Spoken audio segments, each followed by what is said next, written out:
Hey, everybody. Welcome in. Welcome in. We're going live. Ben had a little bit of a delay. He got held up on something, but he'll be with us in a little bit. So we'll talk about some stuff before he gets here.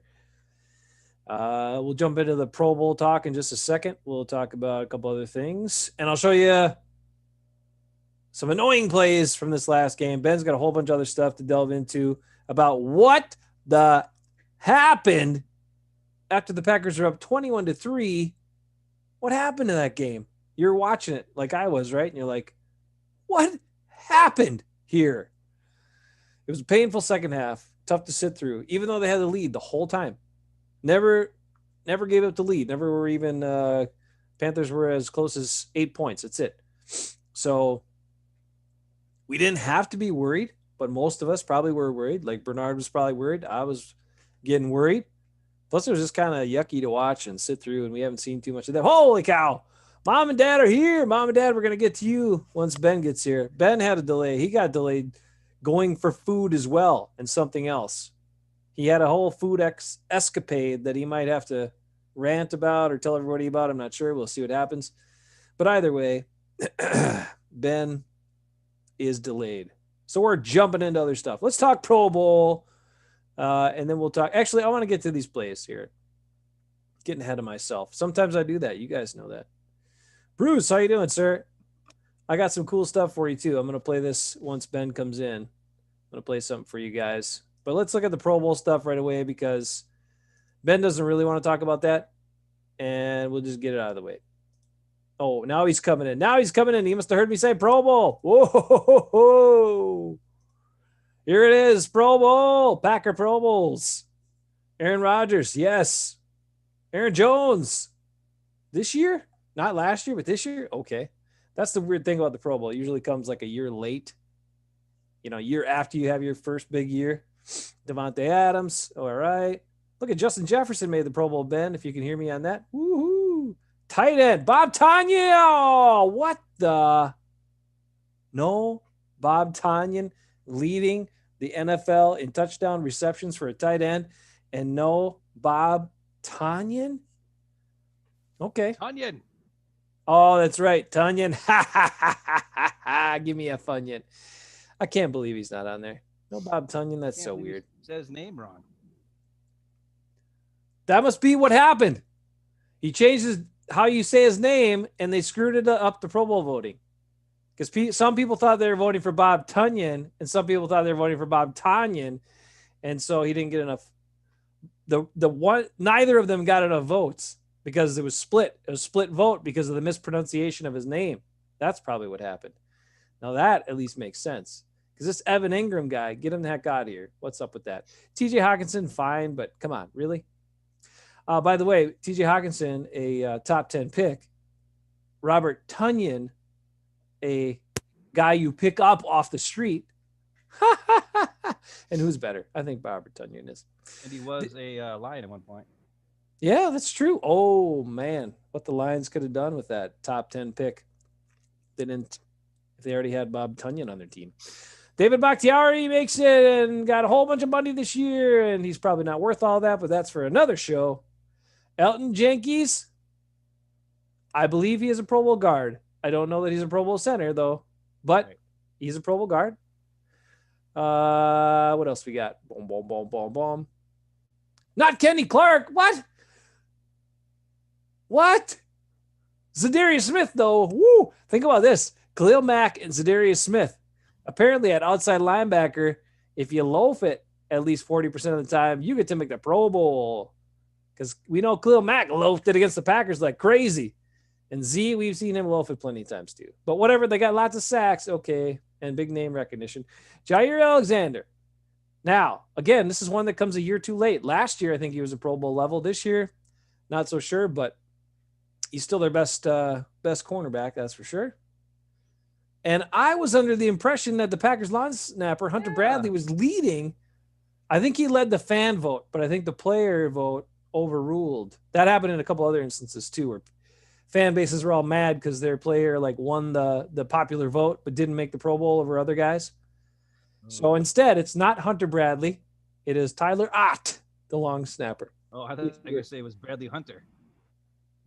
No, case you were wondering.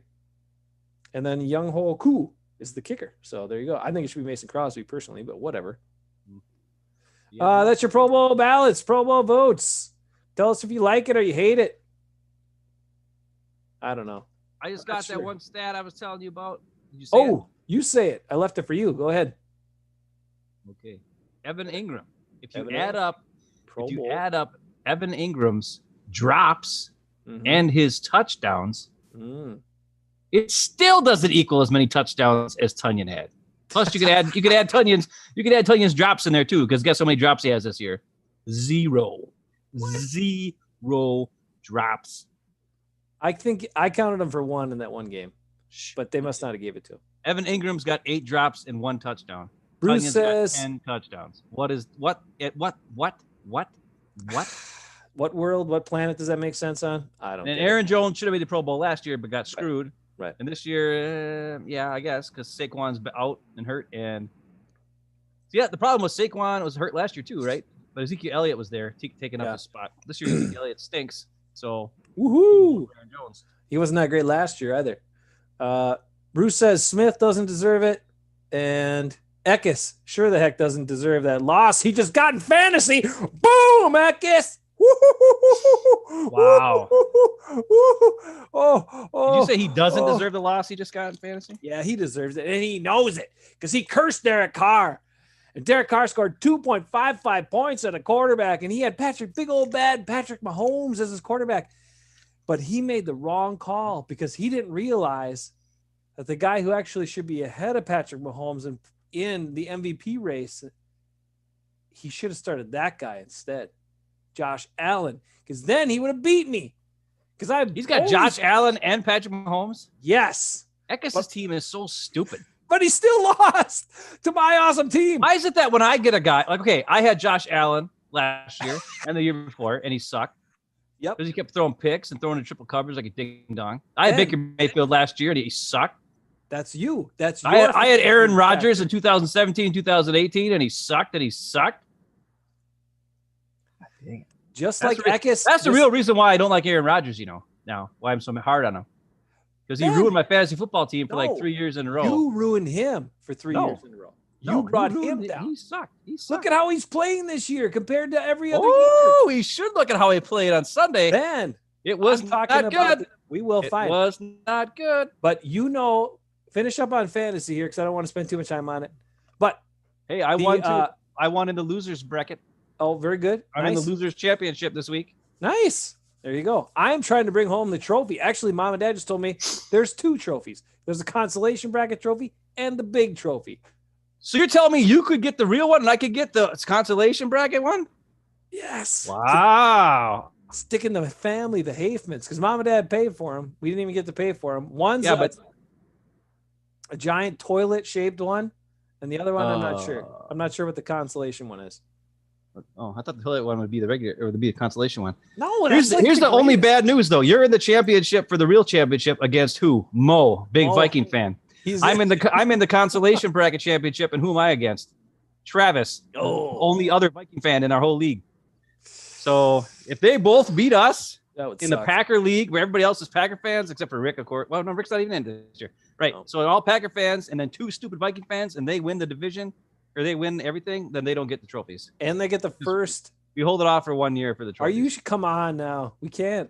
Actually, I think I forgot to tell them about the trophies. Well, there you go. They don't watch this show. They're Viking fans. They don't have to know. All right. Just as long as Eckes don't say nothing and Nico, and we're good. Just keep your mouth shut, Nico and Eckes, and then we're in.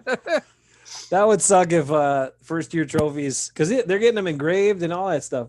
First year went to 2 guys that were Vikings guys. That would be bad. That would be really bad. All right. Anyway, fantasy football. Somehow my team did it. I actually had really good players. Johnny Taylor stepped up. I hung with him because he was out on the outs for a while. Oh! Robinson, DeAndre Hopkins, and my other guy. Oh, yeah. Dobbins, J.K. Dobbins, 7th round pick, who I actually wish the Packers, if they wanted to get another running back, would have drafted that guy late because he's a good, shifty, tough guy.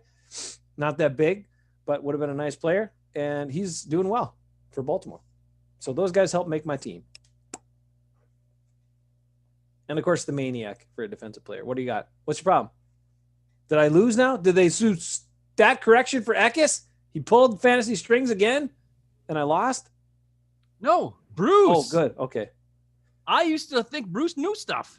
Apparently, he doesn't know shish kebab. Oh, I almost said something bad, but I changed it before I said it. That was pretty good. He just told you in the last 14 games, the Packers have been outscored 10 times in the second half. Yes. Worried about adjustments.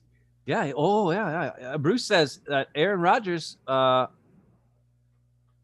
sacked 5 times, Ben. He got pressured a ton. He got so much pressure on Aaron Rodgers, he couldn't handle the pressure. That's what Bruce says. Bruce says that's not Aaron Rodgers' fault. He says it's Matt LaFleur's fault for not running the ball. That's funny, Bruce, because on yesterday during Matt LaFleur's press conference, he said that, let's see, during the 22 plays that were called in the second half and so forth, 12 of the 22 plays were called run plays. How many runs did the Packers run, Bruce? Let me think. Like 6. And one of them was Aaron Rodgers because he screwed up. So you tell me, is that Matt LaFleur's fault that he called 12 runs, but only 6 runs were ran on the freaking team because they were run pass options that the quarterback decided to pass on? That's not Matt LaFleur's fault. That's Aaron Rodgers' fault. So I don't want to hear it, Bruce. You know better than that. You know better, Bruce. Come on now. Don't be saying this stuff. It's not Matt LaFleur's fault. No, it's not. I got the video to prove it. A lot of players' fault. There's a lot of bad going around. Rodgers did not play a great game, for sure. He didn't play a good game even. He missed stuff. He was late on stuff. He made some decisions that were like, what are you doing? Bernard's mad at me already. But, no, it's true, Bernard. I mean, he had a bad game, and we're not here to hate. What we're here to do, Bernard, is this. Tell you the truth. Everybody said 21-3. The game's clipping along. The Packers are kicking their butt. You're like, yeah, it's going to be a great game. And then all of a sudden, wow, what happened? So I'm going to show you a real quick clip of 3 plays that made me upset. Let's do it. And then Ben's got some other, a lot more stuff to dig into because there's a whole lot going around. But you know what my biggest thing about anything is? I hate drops more than anything. And I hate guys that don't. I hate it when guys don't go after terrible drops. So here's one part. Now this is I'm going to show you is 21-3. He checked out a 6, Bruce, because one of that 7 runs was the Aaron Rodgers run where he checked out to RPO that Lazard didn't even know was an RPO and he blocked on. That counts as a check out of a run, and then he had to take it himself. Where Jones would have had probably 12 yards on that. Sorry about this, Jason. But I'm just telling you. He checked out of half of the damn run plays. Half. I'm running some static interference on you here. So you. Okay, go ahead. No, I'm gonna mute myself. Anyway, the big thing is, look, Matt LaFleur on Monday, just before we jump into these quick plays, Matt LaFleur on Monday did come out and say that publicly. So if he does that, that means he wasn't happy that Aaron Rodgers decided to not run the ball a number of times in the second half. So there's choices to be made at the line of scrimmage. The quarterback's like, okay, it's a run play, but then if you have the option to go to a different play, but Matt LaFleur thought about the looks that they still should have kept a bunch of those runs on and not done, a quick flip or RPO or whatever. Go ahead. These are the things LaFleur said. He said they were dropping 8. He's like, they were daring us to run the ball, and we still didn't run it, he said. Although I thought they had a 4-man rush almost all the time. I didn't see a lot of 3-man rush. I don't know. I don't know what exactly he knows. Maybe LaFleur. The other thing he did say was he needs his quarter. He said we need our quarterback to make the right decision, get us in the right play. And then he also said that Aaron Rodgers, for the majority of the time, did that. So he wasn't like calling out Rodgers saying he sucked. He's just saying in the second half, some of the looks he saw, he thought were, that Rodgers saw were different and confusing because the Panthers played some weird crap. It looked like they were all in the box because they looked like they were all off, but they weren't because they attacked right away and stuff like that. The other thing he said repeatedly this week when asked about Mike Vrabel and what he learned from Mike Vrabel, he said, I heard him say it twice this week on 2 different press conferences. He said, Vrabel holds everybody accountable, no matter whether you're the best player on the roster or number 53. And he said it twice. So I'm wondering if maybe, just maybe, LaFleur is trying to hold some guys accountable. Said Aaron Rodgers. I got Bakhtiari. I got to show you a play right Bakhtiari. Holy. Tell me, is Bakhtiari worth the money? Anybody? Make a case for Bakhtiari is worth the money. Nope. Bakhtiari is not. Kenny Clark is not. Bernard, you're right. A win is a win, and we're glad the Packers are 11-3, no doubt. Okay, are we all glad? But the way I'm not glad actually. I kind of wish that number 2 seed. I still will stand by what I said Friday night, and I hope it's all proven wrong. I hope everybody coming through Lambeau Field helps them more than it hurts them, but I still don't think it will. I think it'll hurt their quality of play, and then it just means less margin for error because it's going to be a close game. But anyway, whatever. We'll see if that plays out or not. Hopefully I'm wrong. I really do. Sincerely hope I'm wrong. But a win's a win. We like awesome. Oh, what do you got? Unicorn something? Awesome unicorn gummies. Oh, nice. I bought them. I was thinking I'd get them for my daughter, but you know what? I'm going to eat them myself. I don't care. Your headset's not working as great or something's going on with your audio, man. It's kind of fading back, and see if you can mess around with those settings or do something. All right, I'm going to show some plays real quick. These are. How's it sound? Better now. Okay, here we go. Ready? Yep, I'm using. Here's 21-3. I'm going to show you a couple things. This is just from the highlights here. I didn't get all fancy with all that. Okay, so we said what happened when it was 21-3. Why didn't it get any better? There are a bunch of things that happened, but here's a couple of plays in the highlight package right in a row that can show you could have been game changers or big plays. 3rd and 9, right? We're at the 32. Rodgers comes up and he drills it over to Allen Lazard. Oh, why? Allen Lazard.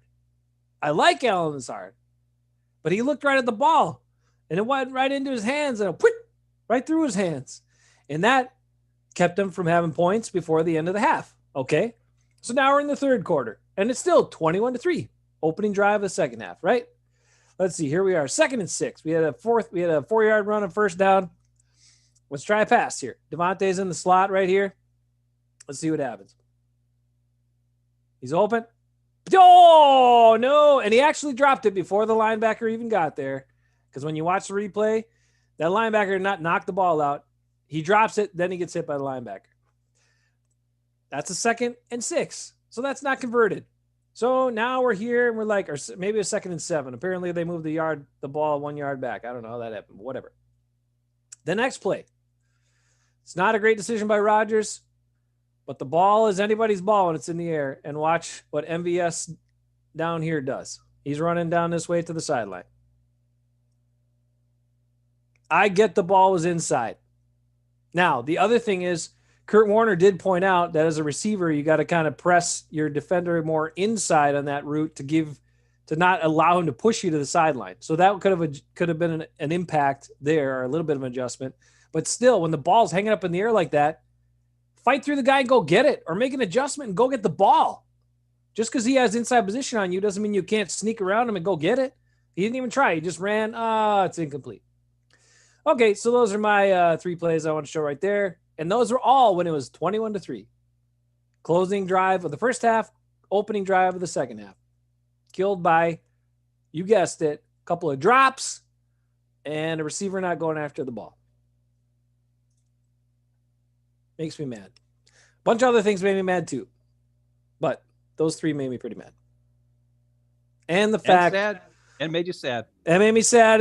But the thing that made me the most sad of the whole game was what? Was that my man Lukey Patrick got his butt kicked. Oh, man. Lukey Patrick had a rough game, dude. He got his butt kicked so bad by that giant dude who was like 340, and he was going one-on-one with him most of the time, and that dude kicked his butt. Made me really sad. Yeah. I know you'll be better, Lukey. I know you will. I know you'll keep trying hard. I do know that. At least you can say that. He tries hard all the time. But he was physically outmatched by that guy, and for some reason they didn't help him. They're just like, okay, keep going one-on-one, man. This dude's going to kick your butt, but whatever. All right, I'm doing a Delta Beer Lab tonight. Amber. You got something, Ben? I guess you're still out there. He is. He says, what are we talking about here? Oh, yeah, Bach is not worth that. I'm a little behind on the chat. Bach isn't worth it. Let's see. Oh, Bruce is willing to be made wrong. Make him wrong. He'll show you. Eka says, I agree, overpaid, but if you don't have a plan for who to replace him with, plus keep AR happy, just saying. Whatever. I mean, the thing is, they let Bulaga go, and we knew that. And are the guys that are, and we didn't like Bulaga, but he was at least better than these guys that they got right now, playing right side of the line. So you know what else? You know what else we who else we let go? A lot of good guys. Whoa! Ekis, for you. Ekis! Why don't you look at this guy right here? Streak of lightning. Number 84 is what he is? 84? Or 87? I can't remember 87, what number. I think. 87, yeah. Streak of lightning, Ekis, just for you. I didn't slow it down or nothing. Look at him. That's your bench quarterback. Touchdown! Kumaro! Just for Ekis. Oh, yeah, he's in the backfield. He's getting them all screwed up. This tight end's like, okay, I'm going to cover Kumaro. No, you're not. He's too fast for you, you ding-dong. You can't cover Kumaro. He's touchdown Jesus. Man, he would have caught that Aaron Rodgers pass to Devontae, a 6-yard in route. He would have been worried about no linebacker hitting him. I'll tell you that. True that, bro. He would have caught that drill that Lazard dropped. I'll tell you that. Kumaro would have done it, Ekis. And that's the thing. I'll tell you this right now. If they still had Kumaro, I would feel better about them playing in the cold because he can play in the cold. He's from Wisconsin. He knows stuff. He's from Illinois, but he played at Whitewater. Well, whatever. He knows. He's from around here. Whatever. Yeah. He gets it. Anyway, I would feel better if they had Kumaro for guys catching the ball and not dropping it, but I don't know. All right, Kumaro. And then, yeah, I love seeing that. That was a great highlight.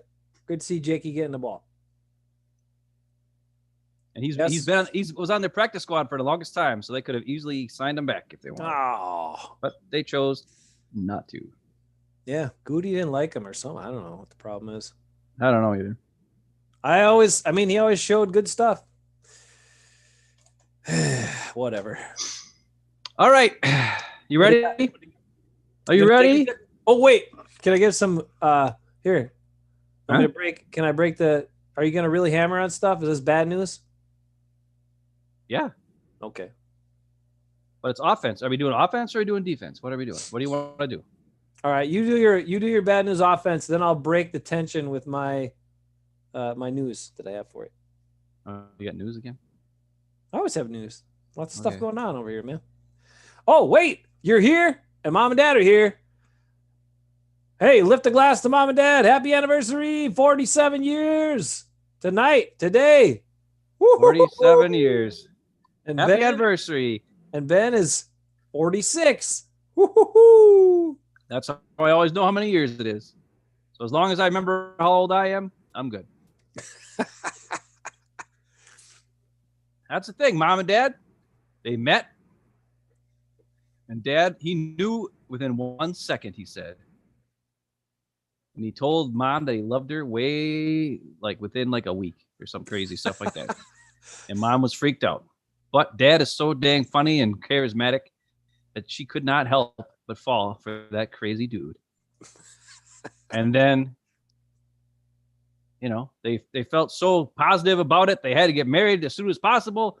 Even if it was December in the winter, December 22nd, they're like, I don't care. Christmas is 3 days away. We're getting married anyway. And they still got married. So there you go. Mom and Dad, happy anniversary. 47 years. Man.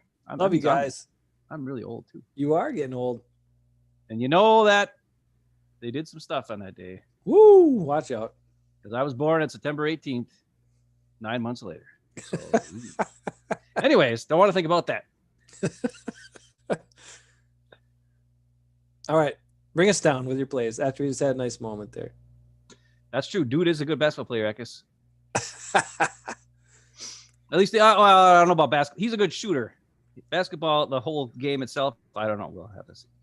Yep. All right. Are we ready to get into some bad news here? Let's do it. Let's air the truth. We got to deal with it. We got to deal with it to move on. Okay.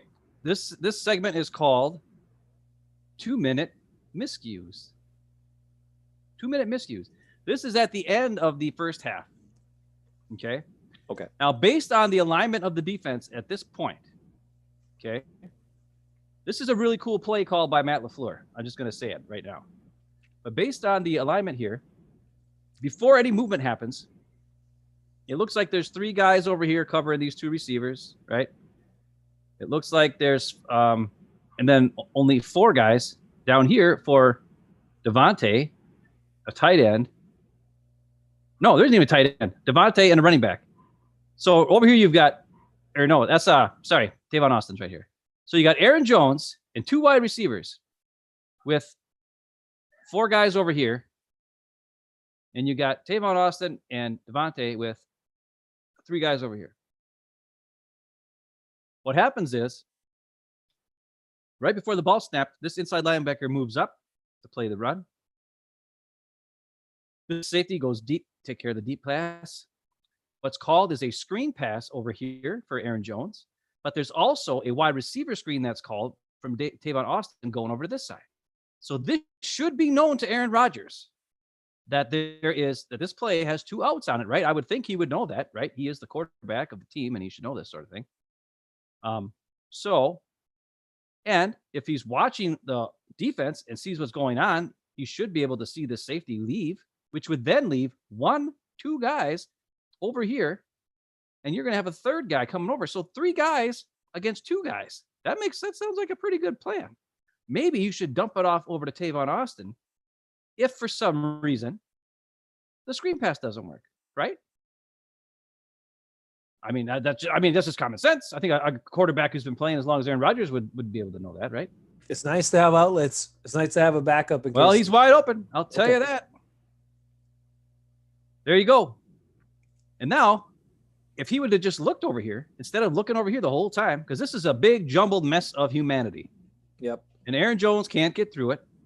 And if you go up here, we've got 2 Packer receivers ready to block this 1 defender, and Tavon Austin with 8 yards between he and these 2 guys, much less this other guy's way back here, and this guy's over here. So if he catches it, he's got the outside. He's getting at least 10 yards, if not more, possibly even a touchdown because he's fast. But what does Aaron Rodgers do on this play? Even though he should know that outlet's there. Let's watch.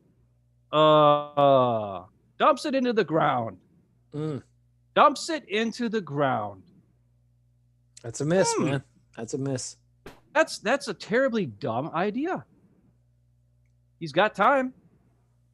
It's a big mess. Just dump it over to Tavon Austin, dude. No. Just give it up. Now, usually he doesn't give up on a play. Usually he runs around, does crazy stuff. But not that time. That time he dumped it in the ground. Now, I know he wants to stop the clock. It's 2-minute offense. He doesn't want to get sacked and blah, blah, blah. So you can say that's a good thing. All right.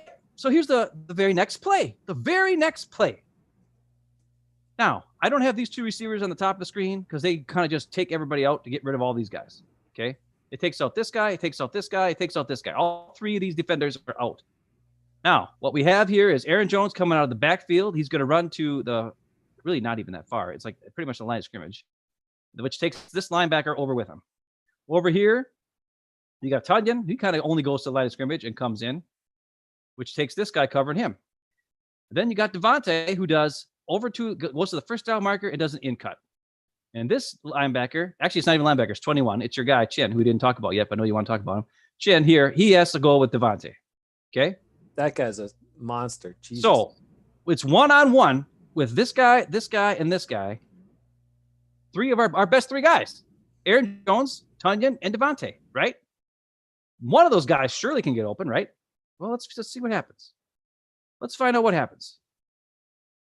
Okay. Now, Aaron Rodgers just planted his back foot. That is 1, 2, 3, throw the ball, right? I would think that'd be a good time to throw the ball. It looks like his head is looking directly at Tunyon, possibly, and or Devontae. I don't know. If he would pass this ball, if you look here, Tunyon has got a whole lot of space in front of him. Now, is he going to get the first down? Probably not. It's Tunyon. He'll probably catch it, then fall forward 5 yards. He's better when he's faster without the ball. I think he's a better runner without the ball. As soon as he catches it, he usually kind of gets tackled right away. That's his only downfall, I think, as a player.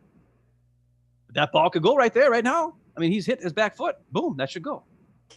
If not, here's Aaron Jones. His guy's way over here. There's all this room. Just throw it right out over here. Aaron Jones catches it. He'll take it. He'll get 5 yards, if not more. But that's not happening. But he's open. And then even here, this is a tougher one. This is a tougher, smaller window. But this linebacker is truly going to cover Aaron Jones because it's man coverage. This guy's back is turned. This guy's way too far away from the ball to make anything happen.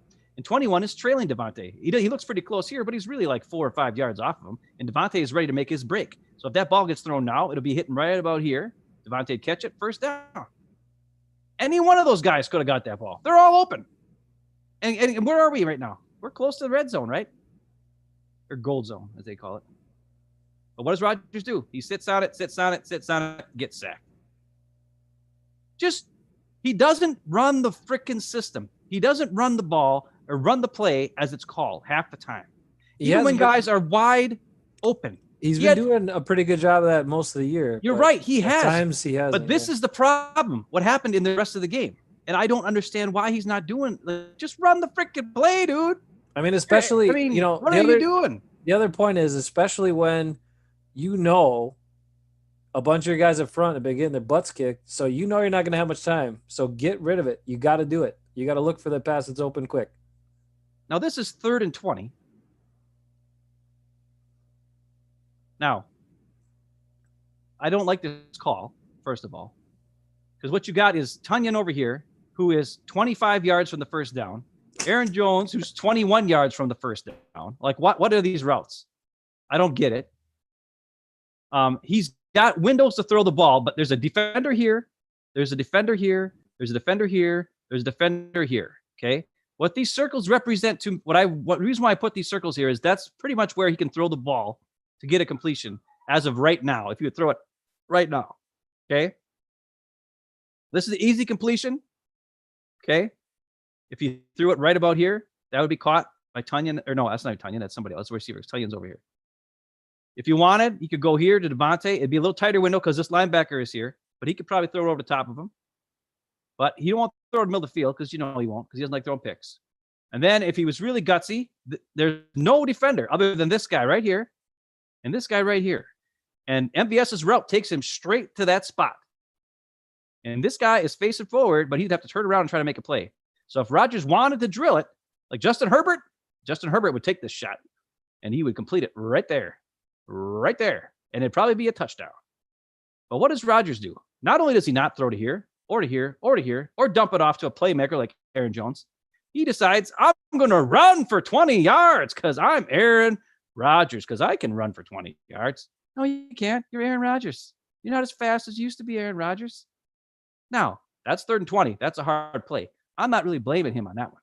But the first two I showed you on the same exact drive were his fault. That play was not necessarily his fault. And it's at the end of the game. You got a 21-3 lead. I don't blame him for not trying to throw it into a tight window and possibly getting picked off. Then who knows what could happen. Return for touchdown or something stupid. So I'm not complaining on that 3rd down play. But I am complaining about the 1st and 2nd downs I just showed you. What do you think about that, Jason and or Bruce and or anybody else who's listening? Back to you. I said it, clear misses there. The screen pass was clearly set up that way. You can tell from the blocking. It was a cool play. So, yeah, it was good. That's what you want to have. That's what you want to have in case you get that situation where a regular screen is blown up. Like, hey, okay, there's a secondary option right over here. That's what you want. You have your quarterback have that. And then the other play, I mean, you couldn't tell if he was locked in on Devontae. You're right, it was a tighter throw. They have the lead, but still. But he should know where the players are, right? Yeah, check it down. Check it to Tunyon there. And like I said, you have to know your line was not giving you a lot of time, so you got to get the ball. Well, at that point, the line had been doing pretty good, to be honest, because that was the end of the first half. Oh, okay. This wasn't that. So this was the end of the first half, 2-minute drill kind of thing. So it was their 5th possession, okay? And they only had 2 minutes to go, but they're at the 50-yard line already. And he pretty much just killed that drive himself. So I don't want to, I don't know. No, I understand. I mean, it's valid points. We can't, I will say, obviously, we can't know what he was looking at in all instances, and there's a lot of factors there, but at the same time, he has been doing this for a while at a very high level. He gets paid a lot. Like, you'd expect him to make those decisions and plays in those moments. So, agreed. Okay, so that's not being too hard on him, Bernard. That's just truth, buddy. I know you're not saying it in the comments. I'm just covering just in case you do. Well, he's a top-notch quarterback, dude. He's number one. Yeah. He's like, come on. He can make those plays. He can do it. Should not be a problem. It's the reason why I'm showing this because I don't want to hear because people are like Matt LaFleur didn't adjust and Matt LaFleur didn't. No. Matt LaFleur had some good plays called. Okay, now it was at the end of the first half, but whatever. Now you already showed I wanted to go over the three. He had three and outs to start the second half. Okay, you already showed what happened on the first one. You showed Devontae's drop and then the pass to MVS super deep for some reason. I don't know why. Thinking MVS is going to adjust to the ball in the air. No, he's not going to. It's MVS. Come on, figure it out. He did last week in Detroit. Yeah, I mean, on a 10-yard pass, not a 40-yard pass downfield. Okay. Anyways, so that was the start. That was the first 3 and out. Here's the second 3 and out. Okay, the first play was I don't know what it was, and then it was Aaron Jones run for 2 yards, and now it's 3rd and 2, and all the Packers need is 2 yards to get a first down. And here's the thing, on this play you saw. I think this is Tunyon here, or Lazard or somebody. They come in motion. When they come in motion, nobody goes with Lazard. So that should tell Rodgers they're in zone, and they are in zone. So he should know that they're in a zone defense, okay? Which means, based on this route that they're going to call, all these guys, this guy goes here, this guy goes here, and then this is a 2-yard route. And these guys still drop back a little bit before they move forward, which is very interesting to me. But this 24 goes deep, this guy goes deep. So there's 3 underneath guys to cover these 3 guys in this zone area. Okay. Now, this is the routes that are called. Tunyon is going to just take his guy deep, and that's all he does. Or no, that's Lazard. Lazard goes deep, and he's supposed to just clear out, right? Now, for some unknown reason, Tunyon is doing like a angle route. If he would have done a out route, a 3-yard out route, it would have been wide open for a first down. But for some dumb reason, he runs an angle route, which I don't understand why. And then you got MVS who runs this crossing route, shallow cross, and Devontae runs a shallow cross this way. Now, I don't know if this was designed to get Devontae the ball over here, like have all these guys clear this out so Devontae can get the ball. But that's way too long to get developing to get 2 yards. Okay? It's dumb. But this is the play call against zone, which means all these guys are going to go back. And with all this mess here, there's going to be an open window right here and or over here. So part of it is the play call, and part of it is not understanding where to throw the ball. And here's something else that we talk about. As you watch this play, look at MVS right now. Now, if this was Randall Cobb. He's not looking at him either. Right. If this was Randall Cobb would read that, hey, they're playing zone. Hey, it's 3rd and 2. They just backed up 5 yards from the first down marker. I am at the first down marker right now. I should stop, sit here, and just catch the ball in the zone. But MVS is young. MVS just runs the route like he's supposed to. And look over here. Look at Tunyon over here. If he would have done just an out route, this guy was not going to get over there. It would have been a catch right here for a first down. But he's not. He's running like this weird straight thing. And MVS keeps going. So Rodgers doesn't throw it here because he's not supposed to. Because it's a slant. Because if he throws it here, he'll probably get smacked by these 2 linebackers. I think this play, and look at Devontae, his legs are together. So this guy chucked him to slow him down, which slows up the whole thing, right? Yep. The other problem is Aaron Jones didn't help out Bakhtiari over here, or whoever this is. And he kind of like just snuck out to like catch a pass late for reasons I don't know. And this is the guy that gets pressure out of Rodgers, who Rodgers escapes the initial pressure, but then the guy that beat your guy, Lukey Patrick, is the guy who ends up getting the sack. Well, this is the hands to the face one, I think, where he's got. Yes, this is the hands to the face one. His head is wrenched back right there. Yep. Look at him. Jesus. God, that guy's a monster, though, too. But now he can't even see Adams because that's right in his face. It's too late. And so for this play to develop, that take that long to develop. And look at all these guys are open because they're like this is a terrible defense. On a 3rd and 2? Come on. 3rd and 2, these guys are this looks like the Packers defense. Yeah, but they blitzed guys. And they knew the Packers couldn't handle it. And then Rodgers gets sacked, and that's the end of it. And it's just kind of like, what is going on? So I got a question for you. So I'm not blaming Rodgers on that. That's just like, first of all, the play call is weird because it takes too long to develop to try to get the ball to Devontae on that 3rd and 2. Yep. Okay, this is just showing you Bakhtiari not able to handle this guy. I mean, look at that. Look at that. Oh my God. I got to watch that again. That is your $20 million offensive lineman, everybody. Just so you know. That's your $20 million offensive lineman. If he could have held it out, that would have been a first down to Devontae for sure. Watch it again. He doesn't even get a hand on him. He didn't even get a hand on him. Whew. You know what? We're going to watch it again. That's rough. Oh, I don't want to watch it again. But anyways, that's your $20 million offensive lineman, David Bakhtiari. Back to you. Oh my God. It's pathetic.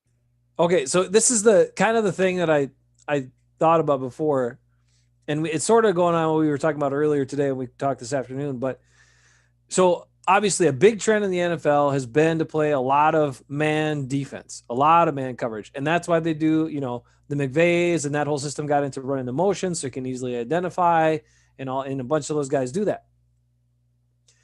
And I know they say their plays are designed to work against man and zone, but I just see them mostly as really like when you're running two shallow crosses like that, unless you have a heady player who sits down, between in a zone vacancy, those guys would just keep running, and they're running right into the next guy in the zone that's hanging out there. Yeah. So it makes me wonder, and I wonder what anyone like Bruce thinks or anybody else, Eckes or whoever, or Bernard or anybody. What do you think about?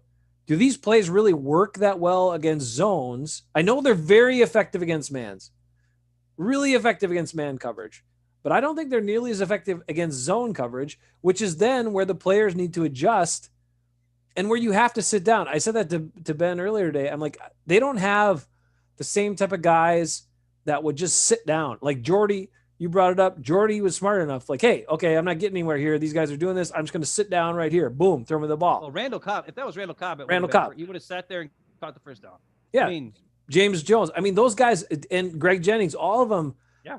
And Double D, of course. All of them were guys that were like, okay, if I keep running here, I'm running right into coverage. Let me stop. The quarterback will figure it out, and he'll throw me the ball right where I'm at. And that's the thing. Based on the fact, you didn't see it here, but Lazard moved in motion to the inside. When Lazard moved and nobody moved with him, that should have told everybody this is zone. Like, they should have that in their offense. If it's against the zone and you feel like you got an open spot in the zone, break off your route and just zone it. But the other thing too is, okay, what if MVS does that and the play was supposed to go to Devontae on a crosser and he's supposed to pick the guy so that Devontae gets the ball over here? I don't know. Then he gets yelled at because he didn't do his assignment. But a zone, you're not picking anybody in a zone, really. Those, like I said, you are. Well, you're picking the guy because they're not even seeing you coming. It's even better sometimes for picking the zone. But yeah, but I haven't seen it. The teams that have played zone against them, they've had a lot harder time with. And the other thing they've had, they had a hard time against Tampa Bay in the second half because Tampa Bay switched to man that whole second part of that game when they dominated them. It was all man. Well, the common thread here between Jacksonville, this team, and Tampa Bay was fast, physical defenses they have struggled with. Yeah. Well, the other thing is this. Even if MVS would have sat down in the zone when Rodgers was throwing the ball, I don't know. You don't like throwing the ball, apparently. I think he would have in that easy play. Who we'll knows? See. All right, well, here's another fun play. This is the next 3-and-out, third down. Hopefully they work on that because they came after Aaron Jones ran for 2 yards, unfortunately, and then there was a pass short right to Lazard for 4 yards. So it's 3rd and 4. On this play, Tunyon is his only job is to get in the way and pick guys. Okay. Over here, you got MVS coming across, and his job is to pick all these guys so that Lazard can come through and get wide open right here because Devontae takes the guy deep. And then Aaron Jones is supposed to just sit over here and be like your protection guy who, gets the pass if something goes wrong. Okay. And let's see what happens on this play and why it didn't work. All right. So you see Tunyon. Boom. Now, there's 2 things that could happen. This ball could be thrown right here, right now to Lazard. Now they need 4 yards, which is right about here. So he'd have a way to go. But Tunyon's doing his job. He's getting in the way of this guy, messing him up. MVS is taking this guy with him. Okay. So everything's work. Rodgers is still going back right now. He's not even planted yet. I know that. Okay. I'm not saying that. And he's looking at the free safety right now too. Right now it looks like a play that's not going to work. Well, that's the thing. And that's what he thinks too. But here's the other thing you got to realize. He's already made the decision right now. He's throwing to Aaron Jones. The problem is this guy here is really fast. Really fast. And here's the other problem. Let's look down here. This is 7 yards downfield. What is this guy doing to Tunyon? He's raping him. That's called defensive holding. Never called. And here's what we see. There's a mess of 3 guys here. Rodgers still has the ball. He's still looking here. Tunyon is being held. Tunyon's trying to get away, and this guy's grabbing his shoulder pad. Not called. But the worst part is Lazard has got all this space over here because these guys are all jumbled up. And Devontae's going deep. But Rodgers doesn't see it over here. He should know that there's a crossing pattern here. And based on what's going on, there should be an opening spot here. I think he's waiting for Tunyon to get cleared. But he's not going to get cleared because he's being held. So then he decides to dump it to Aaron Jones instead of throwing over here, which would have been a huge, huge play, by the way. So he decides to throw it over there to Aaron Jones. Even though he's got this enough room here to work. Now, there was pressure coming, but he's got 2-3 yards to work with there. And as you can see, Lazard, nobody over here. Dang. Yeah. Tunyon still being held, not called. And, of course, Aaron Jones catches it, thrown a little late. And he has to kind of slip and fall, and the guy tackles him right before the 3rd down. And then here you look at Tunyon. Tunyon's got his arms in the air like, what am I supposed to do? This guy's held me for like the whole freaking play. 10 yards downfield. Where's the call? And the refs don't give him the call. And it's not the first time that happened to Tunyon in this game, by the way. I'll show you another one. So what do we have on this play? Defensive holding. We had open Lazard, and Rodgers didn't go to him. But that's not his fault. But he should have known that that opening would be there based on the where the guys were lined up ahead of time and how the route combinations work together. And then if he saw that big jumble of dudes there, just peek over to Lazard, see what's over there. He doesn't do it because he should know he's got Aaron Jones over on the side, and he does because he stares down Tunyon, waiting for him to get open. Throw it to him. If you look at Tunyon, he's being held. Throw him the ball. Then they'll call pass interference. Do something. But he didn't do it, and that was the end. Then you had to punt again. Aaron Jones, he wasn't even close to getting first down there. No, he wasn't. I have a theory here. What? It's too cold. It's hard to think in the cold. It is. It is. But it is hard to think in the cold. And you guys want him to play there when it's even colder, but I don't. But that's fine. Oh, you got to bring that up every time. Sorry, man. It's just the truth. Aaron Jones said after the game, did you hear that? I quoted it and I sent it in a text because he said it right in the post game. They're talking to him about Lambeau and having the number 1 seed and the advantage and blah, blah, blah. And he even said, yeah, because nobody wants to play in the cold. And I said, exactly right. Damn right, Aaron Jones. Nobody. That includes you. That includes all the Packers. Nobody wants to play in the cold. But anyway, we'll see what happens. I hope I'm wrong. Yeah, I really hope I'm wrong too. But okay, those are some big misses. Those are some big misses for sure. Well, I'm not done. I know. Keep going. I'm not done, brother. You want to see some more fun stuff that happened? I'm just showing you what happened. Don't show me Lucas Patrick stuff. This is a good play. This is a good play. Because I think what happened was the play I just showed you, an earlier play where there was a guy who got open on a crossing route that was Tunyon got in the way and made the play happen. And Rodgers didn't throw it to him. I think he went to the sidelines and the coaches were like, dude, I call these plays so that this guy gets open. Can you please get it to him? I mean, come on. On this play, right here, you see Tunyon. He's going to come up, pick this dude, and run forward. These two dudes, one of them is covering man on Aaron Jones. Aaron Jones comes out and just does a quick turnaround right here, which freezes these two linebacker dudes. And then good old Lazard goes, when you watch him, when he releases, he goes straight this way. Like Tunyon just goes straight. He goes straight behind him and then comes out, and he's wide butt open, catches the ball, runs, tries to kick a guy in the face. It's awesome. So that was kind of dangerous. That was dangerous, kicking a guy in the face. Play it. That's against man coverage, though, too. So it works great. These plays work awesome against man coverage.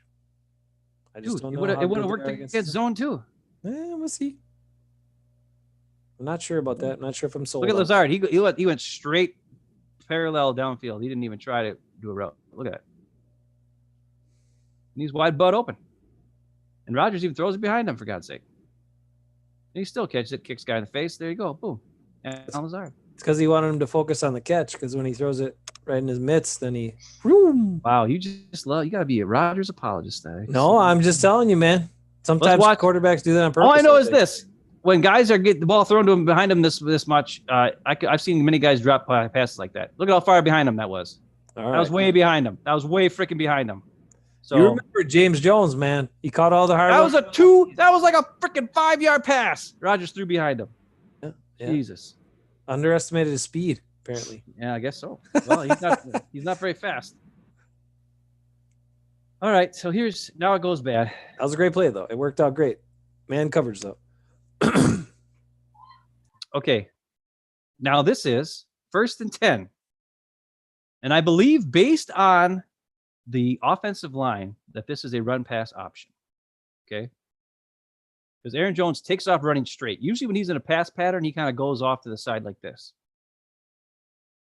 You got MBS is doing this route here, and if Rodgers wanted to pass it here, it would have been really smart because these guys both go straight. Like if this is a play action play, this is where I would go. Boom, touchdown, gone, touchdown.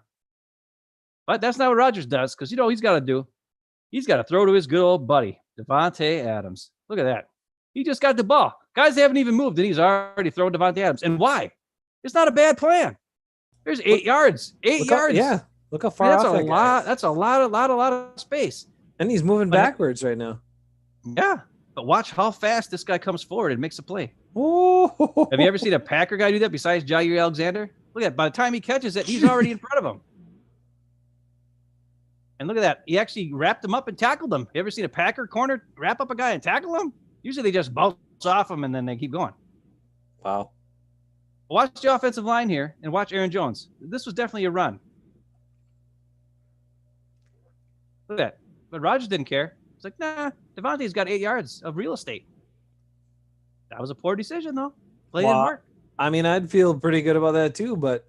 okay. Those guys... You're right. You would feel pretty good about that. Well, because he's 8 yards off, I'd feel like, okay, you got a good chance. It's a one-on-one, but, man, they that's what I'm saying. Some of the teams that the Packers have played look different. Those defenses look different. And you said when I was talking about some of these guys, like the dude that chewed up Lucas Patrick all game, and that Burns guy who's super fast, and that Chin guy who's 220 at a safety. You don't tell me the Packers couldn't use that guy as a draft pick. Okay, now just hang on. This year. But anyway. Bruce is saying, oh, there's 7 men in the box. You can't run there. You know what, Bruce? Yeah. What's the score right now? It's 21-13 right there, I think. 21-13. Is it? Yeah. I don't know. I know they're only up. If they get a field goal here, right? They're already in field goal range. Field goal range, yep. Number 1. So just run the ball. Plus, it takes time off the clock. It ain't gonna hurt nobody. I'm just saying, like the look there wasn't necessarily a bad decision. It's just that guy closed hard and he made the tackle. Like that's awesome play. Well, how about the look on this? We don't get to see that much, but how about the look on this play? Because if you look here, I've got this. This is the center, right down the butt of the center. Okay, this guy's right lined up in front of the center. This guy's right lined up in center. This guy's right lined up in front of the center. One final thing, Ben. I mean, even though the Packers have a number of high draft picks and high priced guys on their defense, we don't see that same type of physicality and speed and closing and tackling. But anyway, I mean, the Panthers have Brown, have that Burns or whatever his name was, and they have Chin, all high round picks the last 2 years, first, second round picks the last 2 years, who in this game proved that they're dynamic players on defense. Packers, what do they got? Savage and Gary. I mean, Gary hardly is even out there. Savage, Gary. And Savage doesn't make plays like that Chin guy does. We watched that Chin. He destroyed everybody. Kenny Clark's I talked about him on Friday. Yeah, Kenny Clark's the first round pick. You know, Kevin King's a high second round pick. Jair's a first round pick. Like, come on, they're all just as many, or even more, early picks on the Packers defense. But you don't see it played the same way. Yeah. Anyway, continue on. Sorry. Okay, now this is zone coverage first of all. But this is also a RPO again. If you look here, here's your center right here, right? So you've got 1, 2, 3, 4, 5 blockers on this side of the field. Okay. You've got 1, 2, 3, 4 Carolina Panthers. Now, This guy will get over there, I'm sure. This guy will probably get over there eventually. But if the play's running this way, you've got a wall of 3 dudes to block these 2 dudes, and hopefully one of these 2 guys will get in front of this guy or whatever, and then Aaron Jones could maybe get some yards to the outside on this play, right? But on this side, you've got these 2 guys, 1, 2, 3, 4 guys with only 3 guys. And why? Because Aaron Jones is over here, right? And this guy has to be here just in case Jones should go out in the flat. But it's zone. And here's the other problem with this play. If Rodgers would have done the play action fake and then threw it to, of course, his good buddy Devontae, second play in a row where he just dumps it off to Devontae on a run pass option, it might have froze this guy. Okay. But it doesn't, because he doesn't even fake the handoff. He immediately catches it and throws it over to Devontae again, when he should just run the damn ball. Let's watch. He doesn't even fake the handoff. Look at that. And now, look at this guy. Ooh, man. He's running straight. Like, that is not looking good. That's not looking good, Rodgers. And let's take a look over here. Now. Rick Wagner, Billy Turner, who are they blocking? I guess we shouldn't run the ball over there, but. No, you shouldn't, because actually now it's a bad play. It was a bad play call. But either way, it was bad. No matter what you do, it was bad. As soon as he catches it, oh, wow, there's 2 guys. Oh, they destroy him. Yikes. It didn't work on first down, and it didn't work on second down. So why are we doing it, Aaron Rodgers? Just run the damn ball. You got to lead. You're already in field goal range. Just run the damn ball. Now, this is a dumb run play. But still, he doesn't even fake the handoff, so it doesn't freeze anybody. He just gets up and throws it. Like Aaron Jones is like, oh, I guess I didn't get the ball. All right. Thanks again. That's 2 plays in a row. You didn't even give me the ball. Thank you, Aaron Rodgers. That's great. Yes, Bruce, watch the play. You know it's a run pass option. You could tell immediately. Why else would 49 be coming across in a run play? No, the play wouldn't have worked because it was really bad. Look at 49's coming across in a run block. Rick Wagner missed his guy. It would have gotten blown up. There's no doubt about it. Why is he in there anyway? 49, whatever his name is. He's there running. He's there Daphne, running tight end or run blocking tight end, or I don't know what he is. Okay, but still, it was dumb. 21-13 yet? You got another play, or is this something different? Yeah. Okay. This is it. The next play. This is the next we play. We got two buys. This is the next Aaron play. Jones in the middle. Next play. Nobody's open yet. Who's gonna? This is what I'm showing. That's defensive holding. Oh yeah. That's defensive holding. 2 defensive holdings on this play. Neither of them called. This is Tunyon over here. This is, I think it's Lazard over here, or MVS or somebody. I don't know. It's MVS. And of course, Rodgers gets creamed because there's nowhere to throw the ball. I mean, if he could anticipate. I mean, if he was more, if he was like, Derek Carr or floppy Phillip Rivers. Phillip Rivers would anticipate this guy getting open. He would just throw it here, and then Jones would go run over and grab it and go. But Rodgers doesn't anticipate stuff. He wants to make sure he sees that it's there. So by the time he waits, the next thing you know, boom, he's done. It's over. Ooh, all these guys, he's still getting held. Look at this. Look at Tunyon. Look at his arms. He's like, come on. Can you call the freaking defensive holding, please? Just call 1 defensive holding. That's at least his second time he got defensive holding on. Watch him. Just watch Tunyon up on the corner, on the top. Look at him. Man. He's trying to get off. Look at him. He's got his arms like this. He's like, come on. Call defensive holding. Don't call it. Should have been called. Packers would have had a freaking first down, automatic first down. That's 2 drives that were stopped because defensive holding was not called. And that is a bunch of sloppy McFloppy. I don't like it. We had enough of that for years when, remember the Legion of Boom, and we had to play the Seahawks every stinking year, and that's all they did was grab and hold guys all the time. Sick of it. And this is the thing. It's like, guys. I don't know. It is illegal. It's against the rules. Don't. Should be called. That's the only way you get him to stop doing it is if you freaking call it. He's already grabbing him there. And he's chugging his jersey. That's why I circled it. Holding him. He's holding him for 10 yards. Holding him. And that was your guy, Lukey Patrick, got beat on that one. Well, he kind of tried to shove the guy, but Bakhtiari couldn't handle the pressure, man. Yeah, I know. But Bakhtiari was engaged with Burns. Bakhtiari's got lots. Okay, and now for a positive, we're going to watch this play. Because it's let's see one. Oh, Macy. Woo! Our only points of the entire second half. Mason Crosby, 51-yarder. Watch him. He knows already. He's Look like, at his leg. Look at his leg when he kicks now. You remember how guys used to really extend that leg out and whatever? He just barely punches it. That thing doesn't even go very high at all. It's insane. He just punches it and it goes.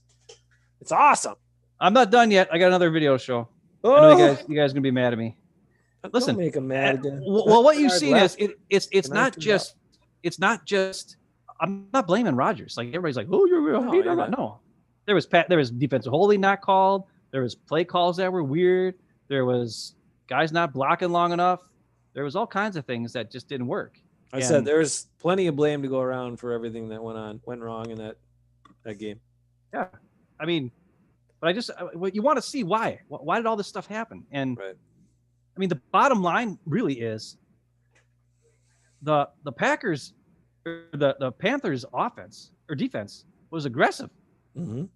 They played a zone, or not even a zone. They played man. They switched it up a lot, but they played off coverage. But they attacked. They got on a receiver and they held them. Nothing was called.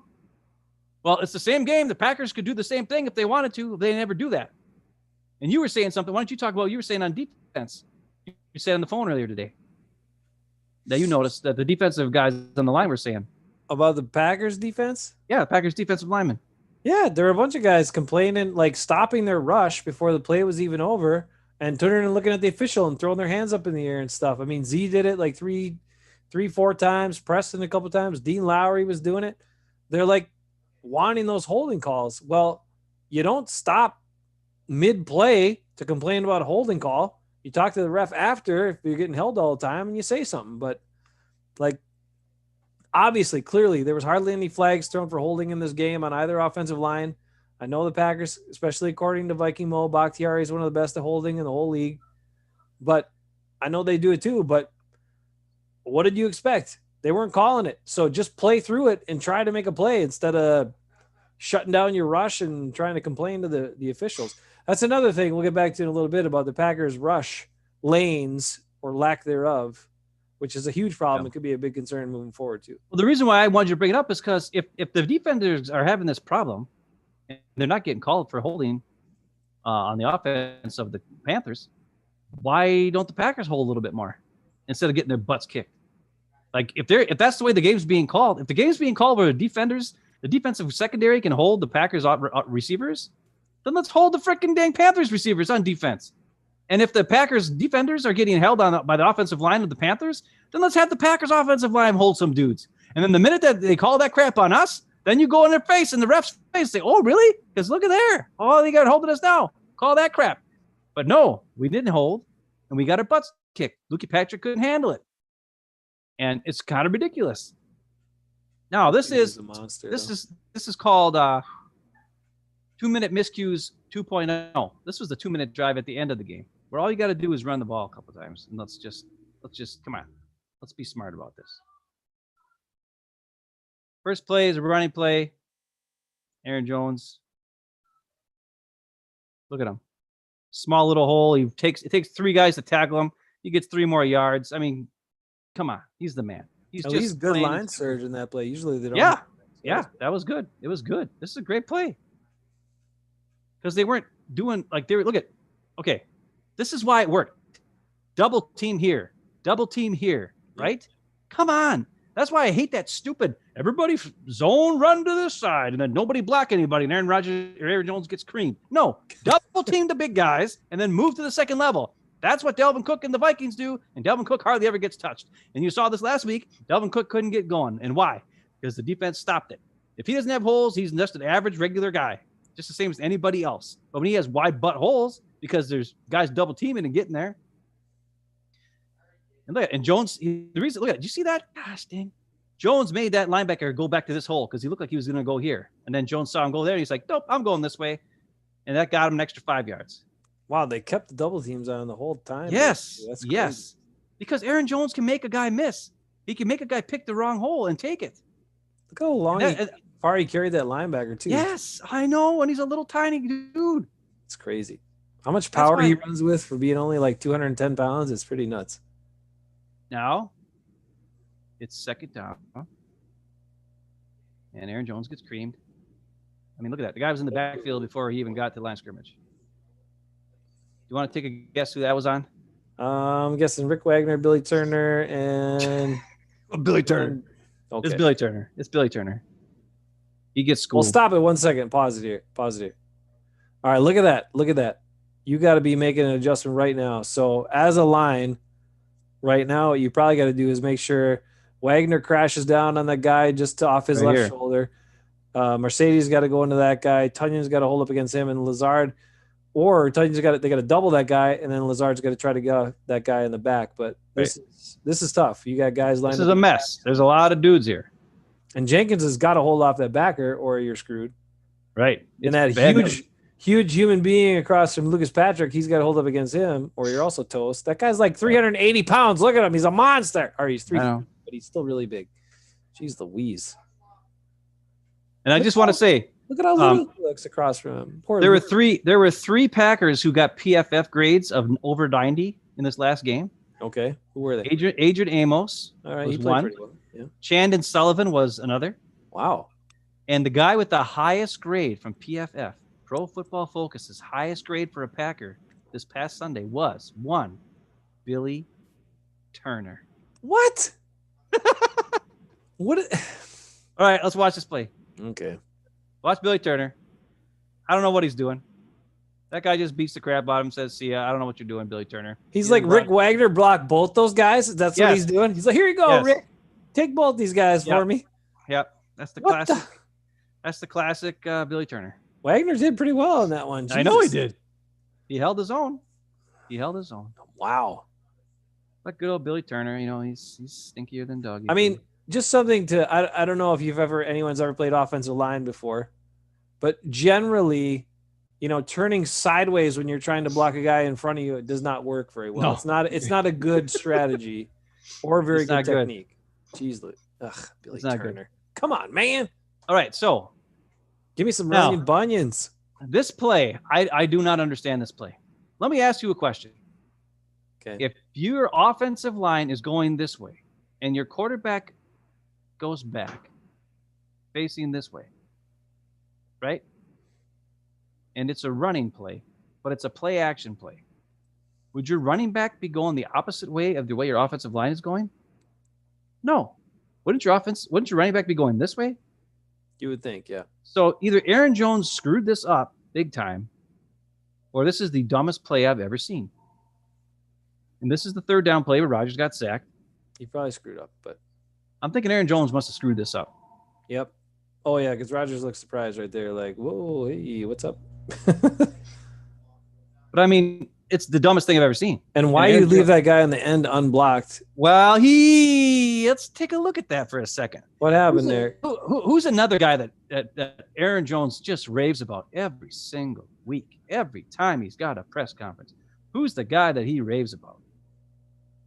Well, he loves Sadie's leadership.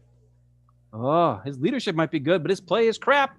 Oh, he did pretty good. There's a guy lined up right in this hole. Yep. Just go block him. And for some unknown reason, he just runs this way and like triple teams this dude. Well, they got Runyon in there too. There's an extra lineman. Okay. Runyon was in there as an eligible receiver. All right. So they got triple tight right with or double tight right with the tackle eligible out there. That's sweet. Look at that. It's a great formation, but they didn't block it up right. Well, yeah. Well, like I said, the whole offensive line goes this way, and Aaron Jones goes this way. Something's weird here. I don't know what's going on. Maybe it's just a dumb play. It looks like it might be a dumb play. Yeah, you know what? Based on he did a play fake to that side, so it's a dumb play. Yeah, I mean, but so he's like 4 yards away from him. That fake is really going to be effective right there. That was the worst fake I've ever. Like I don't know what that was. Anyway, we gotta watch Mercedes. I'm sorry, all right. I took our focus off of Mercedes. All right. Well, the play does also. If you want to watch Mercedes, he's right here. Watch how stinky he is, and of course that's the guy that creams Rodgers. Look at him. He just ignores him. Okay, where's he going? And I don't know what he's doing. What is Mercedes doing on this? Okay, pause it 1 second. Can you pause it? What? If you look up here, there were two Panthers here. That's where Mercedes ran. That's where Wagner ran. Our Runyon collapsed to. So you had Billy Turner, Rick Wagner, Runyon, and Mercedes by 2 Panthers, and they let that guy go free. Yeah. That makes no sense. They let this guy go, and they let this guy go. And there's 4 Packers and 2 Panthers. That is called dumb. Yeah. This is either the dumbest play. It wasn't blocked properly. I don't know what, or Aaron Jones screwed up, or I don't know. I don't know what it was. I don't Either think way, he was supposed to go that way. I think he was supposed to be a receiving option out there. But the way those 4 guys handled the blocking scheme is completely wrong. Completely wrong. And then, of course, that we had to punt. That was 2 minutes. Then they gave the ball back and blah, blah, blah, blah, blah, blah, blah. So. Hey, a special teams bright spot, though. Other than Mason. Our man Ty Summers, where he actually gets to be on the field. He made some tackles. Woohoo! He made a lot of tackles. All right, we're going to do positive now. All right, can I take a quick break? Yeah. Have you played something? All right, here you go. Ready? I got something for you. I have a couple of promos. I went in yesterday and recorded promos for my new radio show. And these guys over there are pretty cool. And they like cranked them out and they were playing them. I heard them on the radio already today. They're like, they're out now. Listen to them. I was like, okay, cool. Let's check it out. Let's hear it. Oh, wait. I think I didn't do my sound share yet. God dang it. Make sure I share my computer sound. Do this one. Boom, boom. Get ready to get local. Saturdays at 11 a.m., Dane by Local and 92.7 FM Devil Radio bring you Let's Get Local, a new program featuring area businesses and nonprofits that make our community unique and special. So tune in Saturdays and go local, Madison. All right, that's one. Whoa. I think you could have hyped up the Madison at the end a little more. Yeah, but I got to show, range. Yeah, but you could have been like, and blah, blah, blah, and go local, Madison. Wow! They have like this one commercial they did that sound like some crazy used car salesman guys, but yeah, I don't want to go that far. I don't know. I probably could have, but here's the other one. It's longer, but it's pretty good. The 15 seconds probably better. For 16 years, Dane by Local has been shining a spotlight on how important local businesses and nonprofits are in our communities. Now DBL is teaming up with 92.7 FM Devil Radio to bring you Let's Get Local.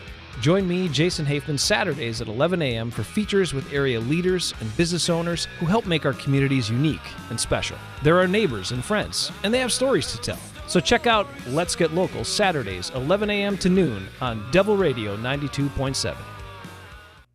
You just said stories to tell after I sang stories of you. Did you like that? I'm sure you like the song in there. That song's going to be in I better get some residuals. You might get something. I get 1 penny every time someone listens, so I'll get 1 penny. You're going to get some mentions, and that's going to be my song in my opening too. The opening to the show, not just the promo. It used to be the opening to our show back when we had an opening. It's a good tone setter and it's a good opening song, so that's why I got to use it. Get me pumped up on Saturdays. Boo! Plus, none of your other songs really worked for that, so that was the one. Wow, that's not nice to say, but okay. They just didn't have the right feel. It's not that they're bad; they're all great songs, but didn't have the right feel. So that hurts my heart. I'm just telling you the truth, man. That's good news. Listen to on Saturdays, starting January 7th. January 2nd. I didn't hear it properly. And it's going to be streamed, and it might be YouTube live at the same time. Whoa. Woo! Going big time. And if you want to pay to have our Packer Hafeman Brothers podcast on there through their networks, packages as low as $3.95 a month, Ben. If you want to try to get some circulation. Huh? We could take our podcast to Devil Radio for $3.95 a month. We got to pay them money to have them play our podcast? That's $3.95. That's $395. But if we get some sponsors, then we get some of the money back to us. So anyway, think about that. No. Okay. Hey, are we doing a show on Christmas or not? Are we taking no, Christmas off? No, taking we're Christmas taking Christmas off. That's dumb. Sorry, no Friday show, guys. Christmas is Christmas, baby. We will have to do a Saturday. We have to talk about the Titans game, though, sometime, but it ain't going to happen today. Ooh. All right, you ready? This is the last drive, the defense. And I'm going to say it right now. Kingsley Kiki saved the game. Let's give a shout out to Kingsley Kiki, who saves the game. Watch this play. He takes the same pass rush route that Kenny Clark takes in different parts of the game, except he actually got to the quarterback instead of leaving a gigantic hole for the quarterback to escape. Well, the next one he does. This one he just beats this guy and kicks his guy's butt. Oh, okay. But the next one he does. So this is first down. Watch this. Whew, see ya. Kingsley Kiki. See you later. You're done. Intentional grounding. Lost it down. And 10 yards. Kingsley Kiki dominated that guy. Dominated him. You got Bridgewater. Oh. And the next play wasn't so great. It was second down. Whatever. It's like 11-yard completion or something. But the defense plays good back here. They're solid. They're smart. They got all the holes covered except for this guy. And I think they saw that because in the very next play, they went after that spot. And that was where Kirksey was. So that was bad news. So we're going to watch the third down play now. Okay. What I want you to do is watch this guy. Watch Kingsley Kiki. Watch him. He's going to go all the way over here and then come all the way around and kick this guy's butt. It's amazing. Third down. Kingsley Kiki saves the day. Gets in Bridgewater's face right when he's throwing the ball. Look at that. Pooh. Smack. Dang. And Kirksey held him. But now here's the best part. Watch it from this angle. He did hold him. It's so awesome. Maybe he got the news finally got news from Bob Tunyon that he was getting held all day. Yeah. And he held him, and that was smart. Now, here I got this. Kiki's going to run like this, and then he's going to smack the center, and the center's going to fall over dead. That's why I drew this guy who's laying down the ground here. It's awesome because they don't see it from the other angle. So not only does he beat his own guy, he knocks over Dean Lowry's guy and then runs through two more guys to get pressure. It's crazy. And Dean Lowry still can't get there, even though he's got a free release because Kiki took out all four of these guys. Watch this. Watch Kiki. He's awesome. He's just awesome. He's going to destroy the center and then still get pressure on Teddy Bridgewater to at least mess up his throw. Watch. See ya. It's awesome. That's the play of the game, not the Chris Barnes swat out at the goal line. That right there is the play of the game. No, Chris Barnes swat out of the goal line is play of the game. Yeah, but that's the best defensive play I've seen from the Packers all year. It's brilliant. Come on. Dude, he destroyed that guy, knocked the guy in his butt, and smashed the quarterback. Yeah, but he wasn't. That guy wasn't looking. He wasn't looking. I don't care. It's still a 300-pound dude. It was still awesome. It was still awesome. Dang. That's what I'm telling you, man. Kingsley Kiki is like he's becoming my favorite guy, which is really weird because you got to get a Kiki jersey next. I might have to. Aaron Jones won't be a Packer anymore, so I got to find a new favorite guy. I don't know. Everybody either left who was chatting, or we turned them all off, or I don't know what happened. Probably we're negative today, and there's been no. Come on, I thought that people would want to see what happened in the second. Why did it happen? Right? You know what? It wasn't a great game. It was a terrible second half, and we got to tell you what's going on. We dominated the first half. We scored 21 points in the first 3 drives. It was awesome. No, I think the Panthers, they were talking on the sideline how the Panthers coaches told them, just go and play. Just go play fast. Don't think too much. And that's what they did. And that made a big difference in the way their defense played. Because at first they were getting – I think it was clear that the Packers were not as talented at a number of spots as the Panthers were on defense, but the Packers were smarter. And so they were making plays because of their smarts and their experience. And then their smarts went away. I don't know why, because they showed you some plays. And then that they didn't use their smarts. And then the Panthers were fast and physical and kicked the crap out of them. So that's what happened, man. I mean, and it was across the board. O-line, Rodgers, receivers dropping balls, backs, whatever. There's all kinds of stuff going on there. And not enough, just not good. But Matt LaFleur says they're always very critical and take a hard look at everything. So hopefully they understand everything that went wrong. They figured it out. They work on it. And they turn it around. That's what we got to go for. Today. That's what he said today. Let's hope so, baby. I want to share that play, the play of the game. Okay. Because I want to give a guy credit that I usually don't give credit to. Look at that. Za'Darius is yelling at somebody. I don't know who he's yelling at, but he's yelling and pointing at somebody. I think he's pointing at the ref and yelling at the ref. I don't know. Yep. He's telling him to tuck in his shirt or put his mask on, probably. Put your mask on, dude. But I want to highlight this because everybody talks about Barnes making the big play. And I've been hard on Z and Kenny Clark this year. But, man, Kenny Clark, he knows how to stop a dang quarterback sneak. He showed us against 49ers. He took out 3 dudes so Ty Summers could make the tackle. This time, Kenny Clark takes out all 3 of these dudes down low. Za'Darius jumps up and grabs Teddy Bridgewater so that he can't move forward, and then that allows Barnes to go up and knock the ball out. And it's a combination of these 3 guys. Clark getting low, Z making a good play of keeping Teddy Bridgewater from getting forward by grabbing him right around the waist, and then Barnes knocking the ball out. And Z and Clark don't get the credit because nobody talks about them. They just talk about the guy who caused the fumble. But if those 2 guys wouldn't do their job, I mean, look at it. How many times? Okay, I guess one more thing. How many times on a 4th and 1 would you see outside linebacker, outside linebacker, outside linebacker, defensive back, defensive back, defensive back, defensive back, defensive back? Now the reason why is because it was a fast play. Like they had a big play, and that was the personnel that was on the field, and the Panthers didn't change the personnel. They just went up to the line of scrimmage and called the quarterback sneak just like that. So that forced the Packers to do this. There's still 3 wide and a back. Right. Wide receivers in the back, which I get, but still, yeah, you'd expect at least one more defensive lineman in there. But yikes, they didn't have time to get him in there. Okay. No.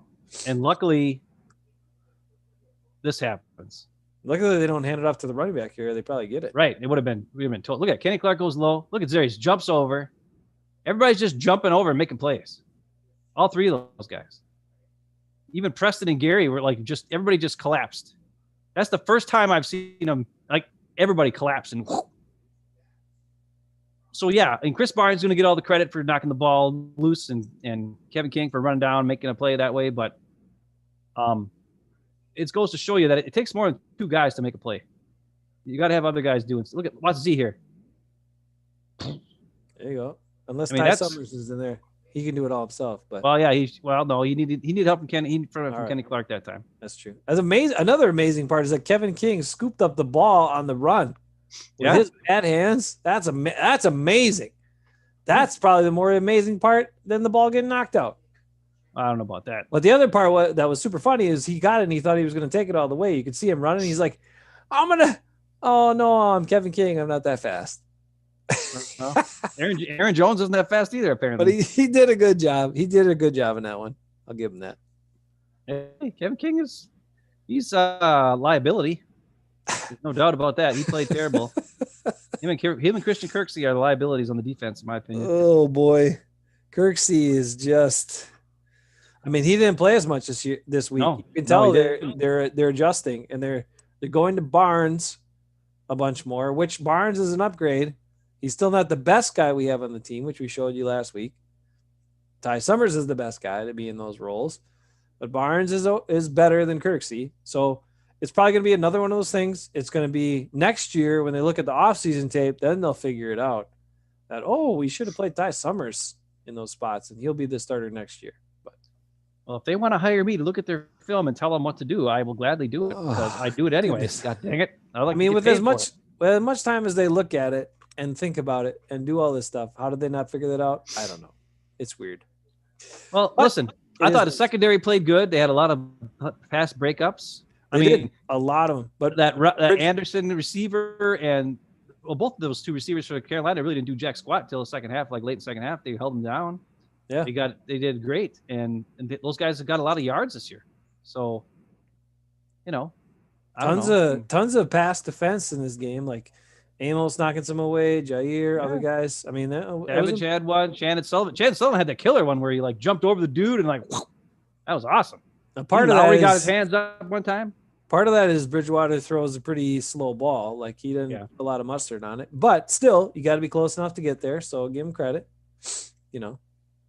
But if that's Josh Allen or Herbert or somebody, you're probably not getting to some of those. Right. With all the things that happened, though, right? Defense gave up 16 points. Packers won. I don't want everybody to think that I'm a hater of everything. I just wanted to know after watching the game, what happened the second half? Why did it break down? I just showed you. It was too much. The other thing is Aaron Rodgers after the game, he kept saying, We got to find ways to get Devontae the ball. We got to find ways to get Devontae the ball. And I'm going to tell you, you don't need to find ways to get Devontae the ball. True. They beat the Saints without Devontae. He wasn't even on the field, and they won. They beat the Lions when Devontae got hurt. They beat the Falcons when Devontae wasn't in the game because he was hurt. And they've won the game in different ways. They've won games where Devontae was the main focus and had 100-some yards, yes. And then Aaron Jones would have like 60. Okay, well, this game was Aaron Jones' game. The defense wanted to take away the pass. Aaron Jones had 114 yards or whatever in the first half. So that's the guy you go to. That's the guy you feature then. You don't have to try to force it to Devontae. If they're trying to take away the pass, just keep feeding the run. And vice versa. Other teams try to stop Aaron Jones. Well, then fine. We'll throw it to Devontae. We'll throw it to the receivers. We'll throw it to Tunyon more. That needs to happen, by the way.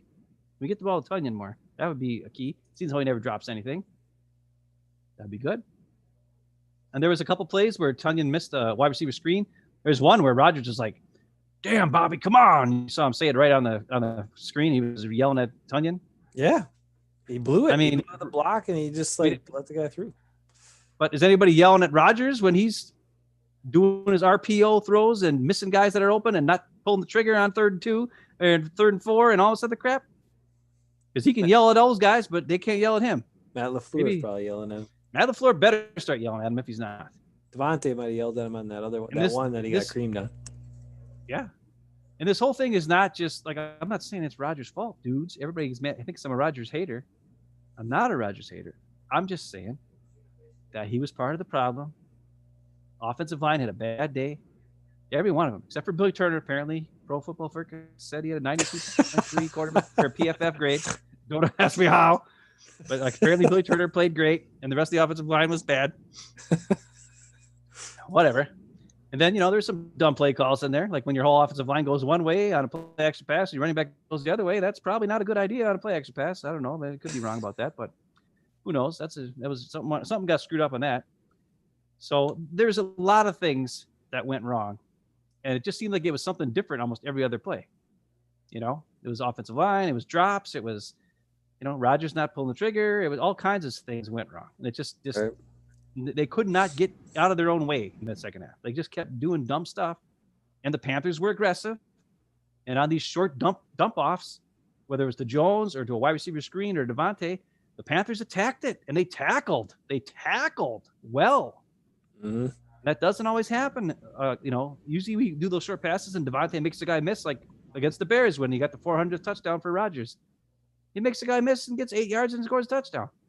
These Panthers guys weren't having that crap. They're like, you want to catch that short pass? I'm going to tackle you.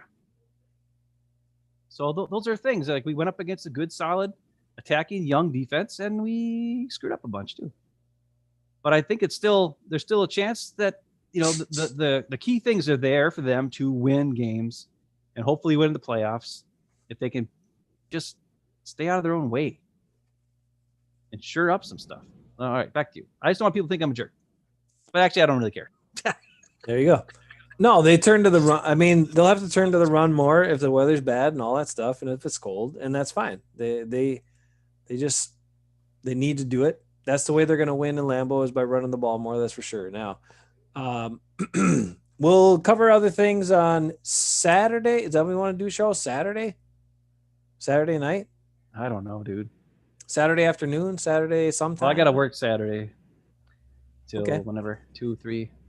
All right, we'll figure it out. Or maybe we won't. I don't know. Maybe we'll just won't do a show before Titans game. That's fine. Everybody knows the Titans going to be a rough game. The Titans are they're probably going to lose. They're probably going to get run over. Whoa. Come on, dude. Like let's handle it right now. Did you see what Henry did? Yeah, I saw. The way the Packers go to tackle people. Can you imagine what Derrick Henry's going to do to them? No. I mean, he's gonna just throw them out of the way. Keep running. He's gonna destroy them. Like he just will. So just expect it. I fully anticipate them getting run all over in this game and probably losing because of that, because they cannot stop the run. So anticipate that. Don't get upset by it. Just expect it. It's probably what's going to happen. And that's okay. It's one game. We don't have to see them again probably because they'll get beat in the AFC. and hopefully you get a better matchup if you make it all the way to the Super Bowl. But I do not expect the Packers to win this game. Okay, I don't either. But let's talk about, is there anything they can do to win the game? Or is there anything we think they might do to win the game? Ooh, I mean, I know that. I mean, the Titans' defense isn't great. Right, it's not great. Nope. So we can score. We can probably score and move the ball on them. But if they're hammering it down your throats and keeping possession of the ball a bunch, well, then you can't. The offenses talk about that a lot, about like getting into a rhythm.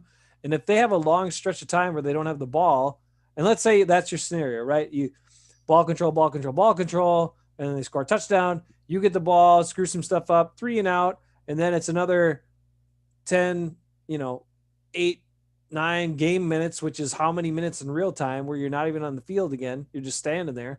Half an hour. I mean, it's hard to get going. So that's where I think they could, maybe their offense won't be as good, even though the Titans defense isn't that good. So it's really going to come down to, can they, like in this, most of the time, I know the Packers love that kind of try to double up and take the second half kickoff. But I would say if you win the coin flip, take the ball, because you want to try to get a score on the board right away. You want to try to get your offense going. You want to try to wear it on their defense a little bit, and hopefully minimize that, because I do expect the Titans to be able to run the ball extremely well on it, and I'm sure they will.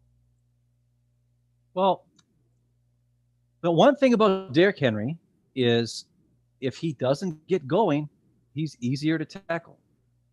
Also, if you get him going sideline to sideline, he's easier to tackle. Mm-hmm. So, but they would have to attack in order to get him. I think what they don't do, what they need to do is play some bigger guys in the middle, right?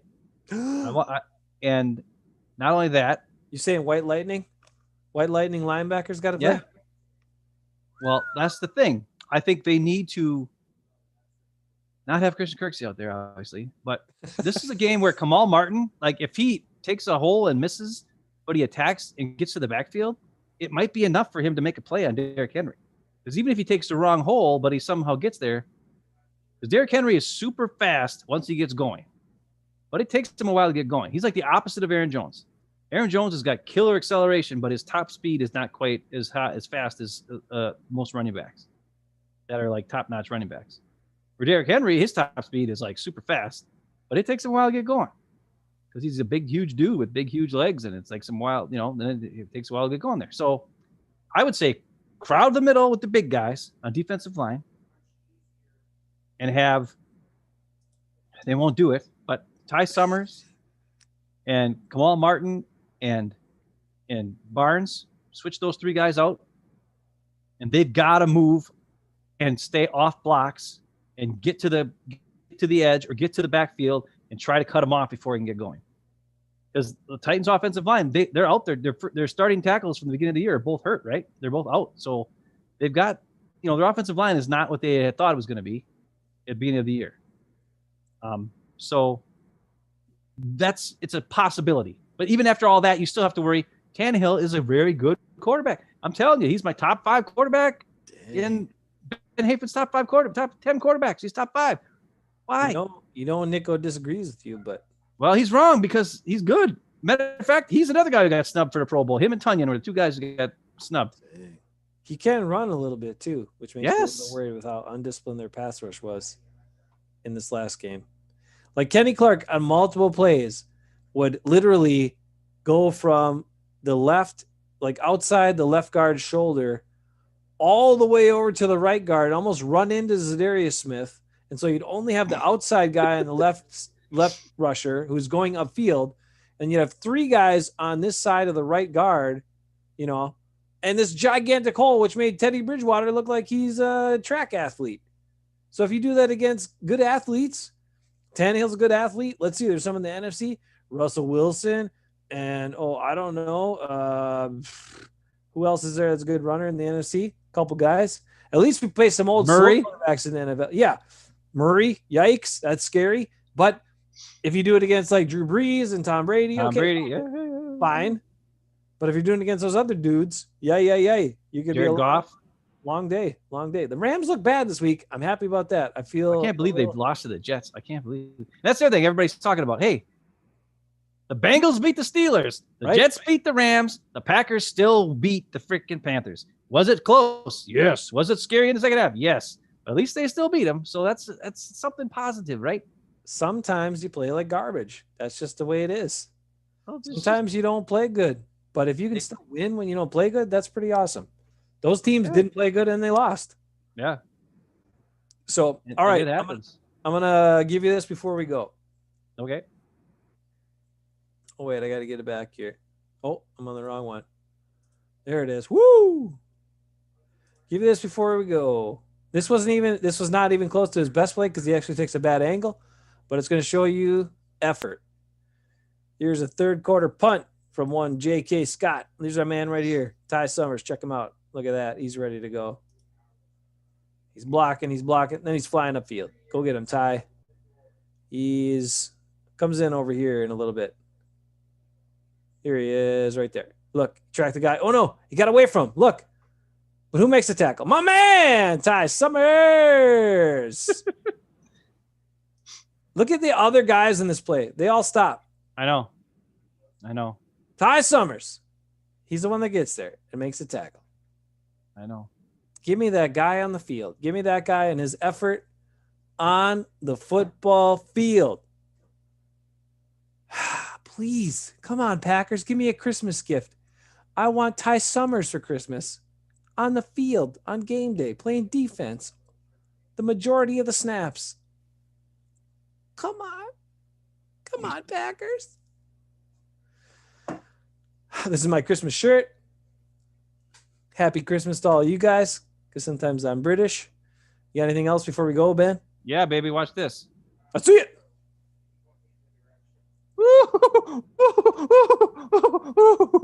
Oh no, 21. I hate that 21. Yeah, dang, that guy is good. It's so fast. And he's 220 pounds. He's going to be such a great Watch what pick. Aaron Jones does to 54. He runs straight at him, and then he takes off, teleports that way. Watch. He runs straight at him. Nope. See ya, pal. It doesn't look that fast because I had slow motion, but trust me, it's fast. And then he's like, wait a minute, there's nobody. Look at his eyes. He's looking around. He's like, there's nobody here, just this guy. And if he would have just pulled it forward a little bit more, he probably would have stayed away from this guy a little bit longer. But then he kind of ran right into him, unfortunately. But he didn't know that guy was behind him that fast. He's worried about this guy in front of him. But hey, Aaron Jones, man, when that's your first run of the game, you knew it was going to be a good day. I knew as a fantasy owner of Aaron Jones, I was like, yeah, baby, this is going to be a good day. Oh, man. Then it wasn't as good as I thought. But good enough for a win. And a win in fantasy. So there you go. All right. Have a good Christmas, everybody. Remember, 11-3, Packers #1 seed. And even if they lose this one, it's okay. It's okay. Still Christmas. What's your score? You got a score? Are they going to lose? Then give us a score.